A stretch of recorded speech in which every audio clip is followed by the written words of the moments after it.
Hello again. As you can see, still in the uni, and the new intro is working wonderfully because I'm making a video on the same day as I did last time. Hopefully, uh, this time we'll pack something even better. But today we're going to be doing the full-on group um, predictions and just sort of explaining them. And I might even bring my pick'ems up. I might not though. We'll have to see. I cannot open this pack. This is beautiful. I might have to open it from the bottom. I'm going to have to open it from the bottom. Beautiful. Love to see it. It's the same pack as we did last time in terms of make. This time though, pack is actually being opened on camera. Well, off camera. But the main top point today is we're going to be debunking some of the myths about the American teams, particularly the ones with Cloud9 being seen as a good team. Sorry, 1, 2, 4, and some of the stuff that like I've heard other people say that I'm not sure. Oh, I might have screwed up the order, but whatever. Uh, about some of the big teams. So energy, uh, train the card. Wait, we'll bring it a bit closer. There we go. I might have screwed it up slightly, but it's fine.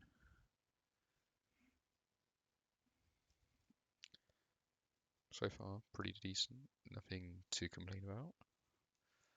I remember Electabuzz was pretty popping back when I played. He's new, the Mew playing. Swear they've changed Weasel's name. Yeah, I screwed up because there should be another trainer card somewhere.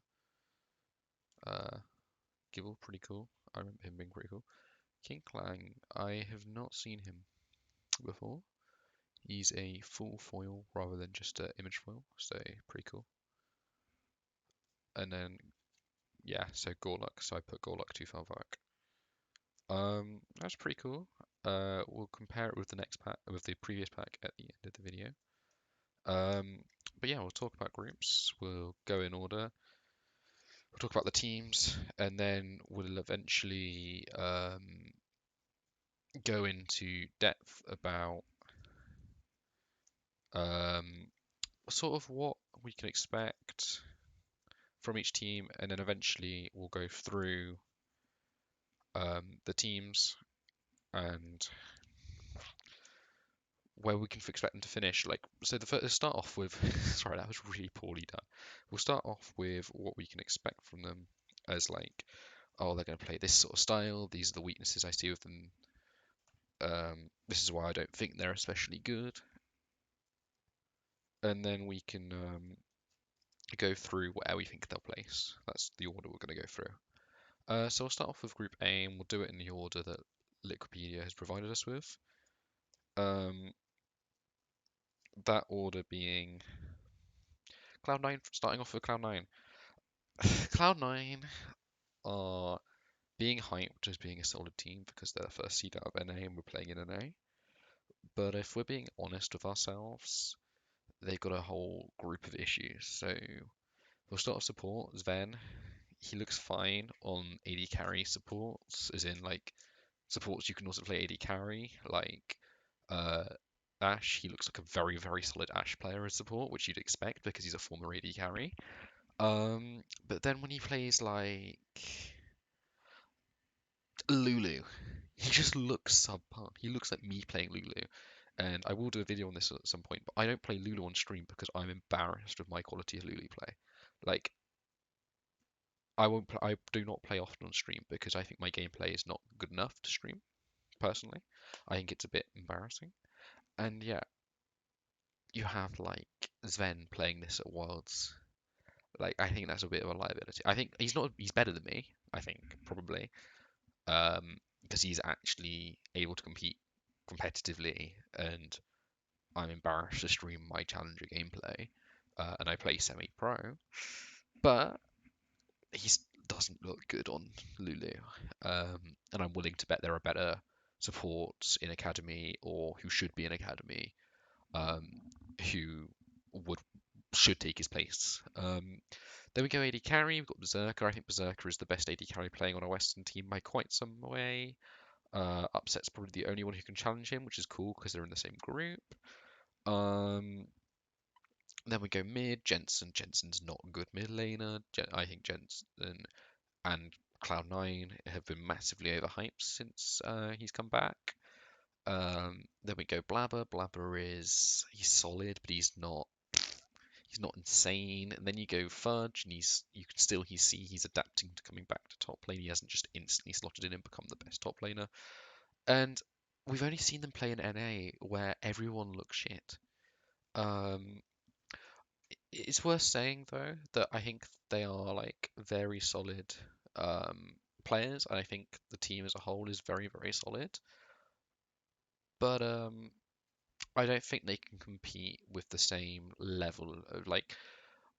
If we're going to put this into footballing terms, I think Cloud9 are like Manchester United look in terms of like skill, not in terms of like extra political issues.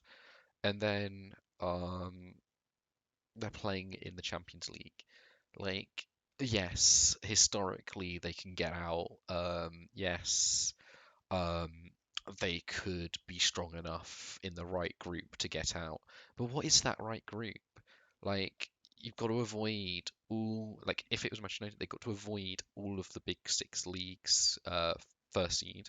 They got to ignore all of, they got to ignore Germany, Italy, Spain's second seed, definitely. Maybe even France's if they're unlucky. Um, like you're asking for too easy a group if you want to actually see them get out and progress. Um, that's what I'm sort of seeing from them. I mean, you can argue that they are better than I'm saying, and I'm just being overly critical. I think their team fights look fairly solid. I think they do look good as a team. I'm trying to be a bit more positive about players rather than just being like outright like they're not good enough to win this game. Because like I don't think Cloud9 are going to be EDG T1, as you'll see later when I talk about my pick'ems, but they're also like they're good, and I need to try and get that across because I feel like in the League community, a lot of people are just like they're not good enough to be EDG and T1, therefore they're garbage, and I'm trying to get away from that. EDG. I mean, what do you want to say about EDG? They've got Flandre. They've got so many like they got Flandre, Scout, Mako, Viper. Uh, I forgot the name of the jungler. For fuck's sake, this is impractical. JJ or Yunja. They do need to sort out who they're playing jungle. That's why. So I'd forgotten who jungler was. They need to sort out who they're going to play in jungle, but like I still think that either option is probably good enough to beat Cloud9 and Fnatic. It's just sort of about progressing to the next stage. Um, and I think they've got to they'll make the right. I expect EDG will make the right decision. I think they've been pretty good at making the right decision in the past on these sort of things. I don't think EDG will be the Chinese team that collapses. I think that's more likely to be JDG or top, probably top if I had to guess.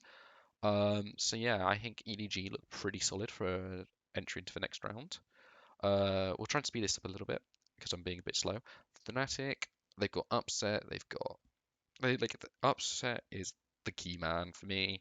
Wander's a very solid rock, and then you've got Razork, Humanoid, and Hilly, who are a bit more inty, even down to the point where there's some people like I Will Dominate who was asking for a appearance from Rux in play-ins after Hilly made his first game coming back from COVID.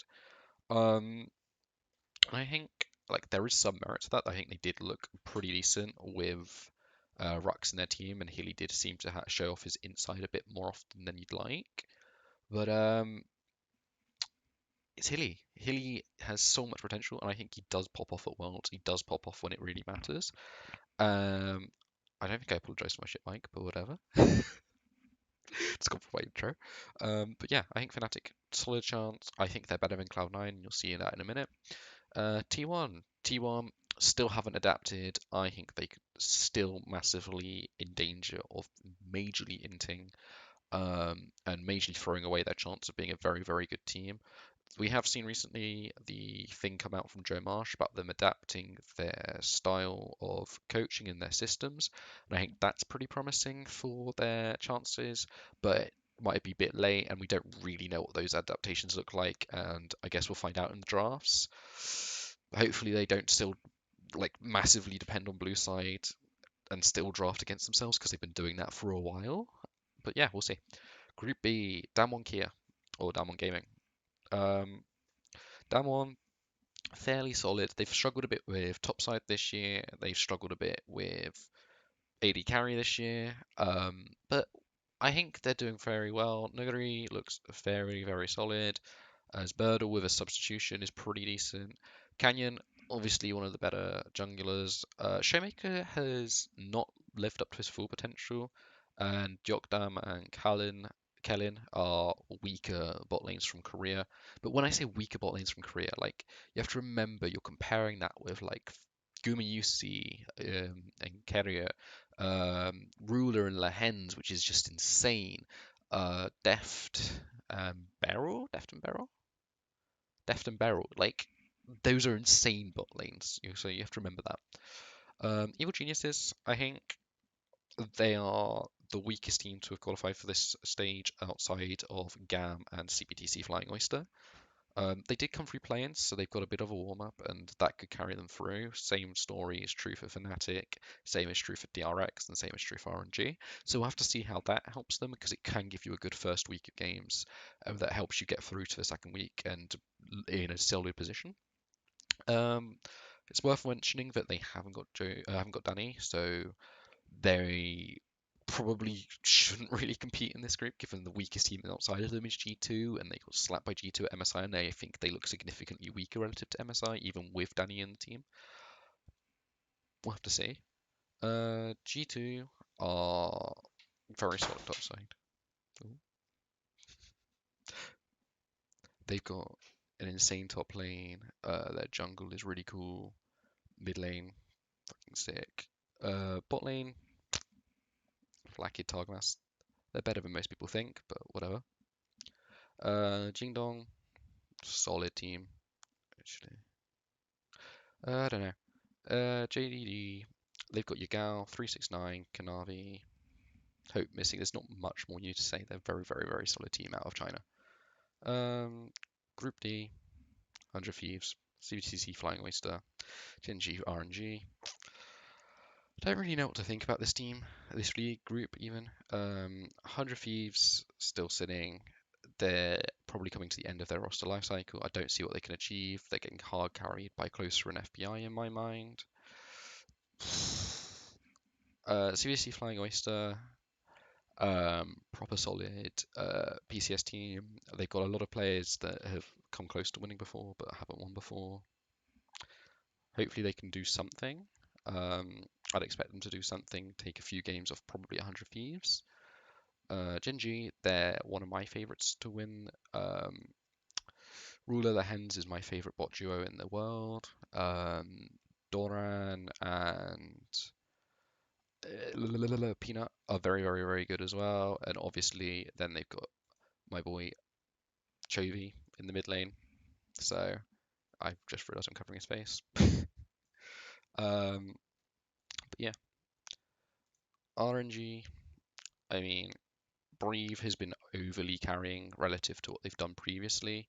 And I think that could be a potential issue coming into the next stage at Worlds. But Wei has got rid of some of his imp potential.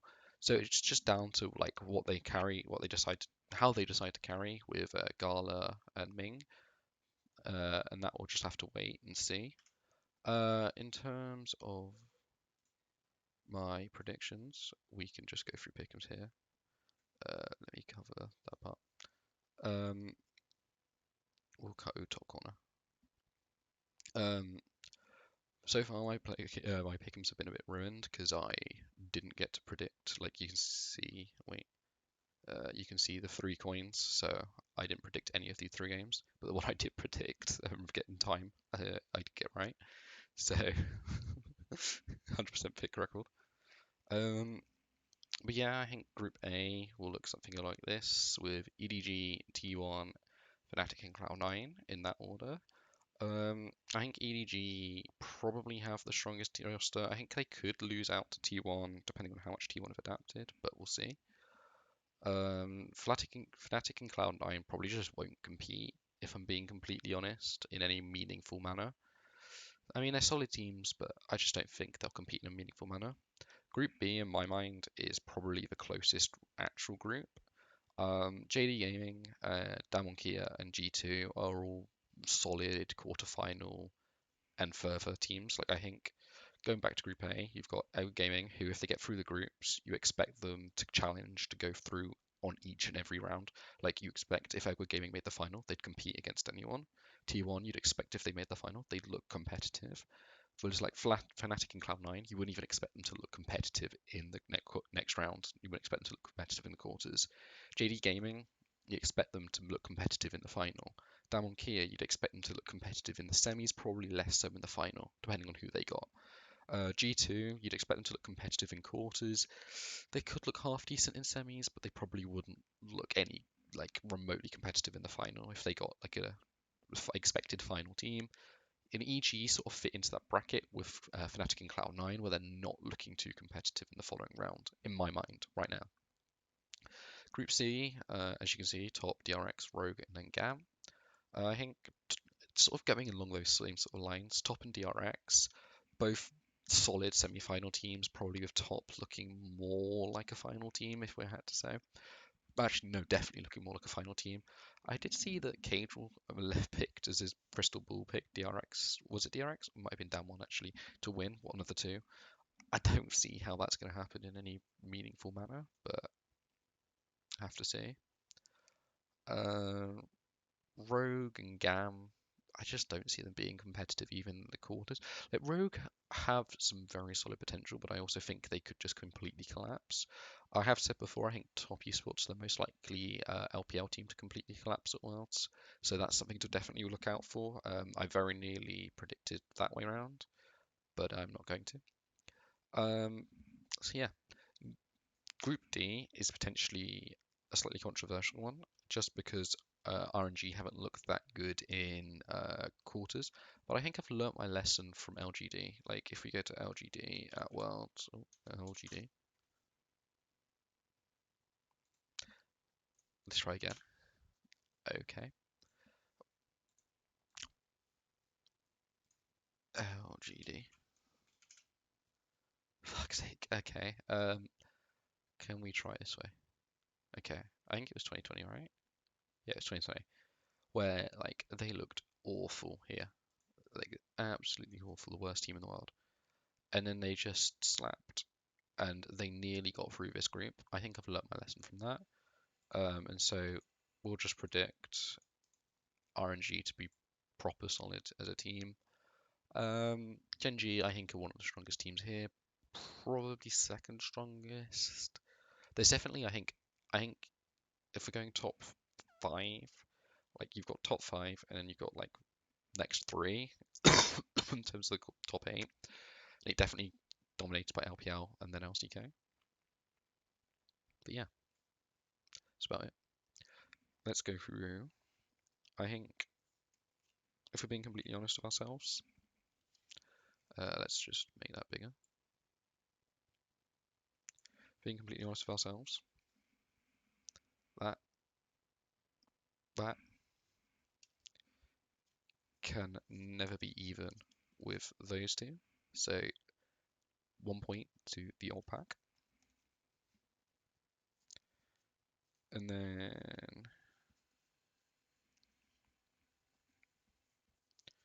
in terms of basic cards, like this is the old pack.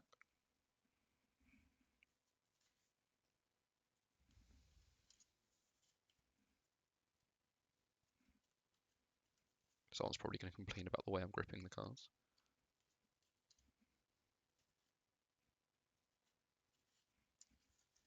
Like that. Versus, I mean, to be fair, that's a really cool card. I was going to say it comfortably wins just on cuteness. But this has got a few more nostalgic cards.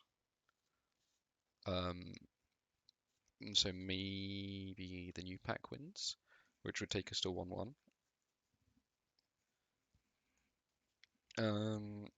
But like, wait, I've mixed them up. Give me a second. No, I haven't. Those two.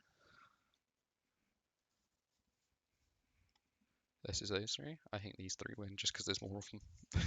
So 2-1 to the old pack. So a bit disappointing that the new pack lost to the old pack, but it's cool. I guess we'll see you in the next one. Goodbye.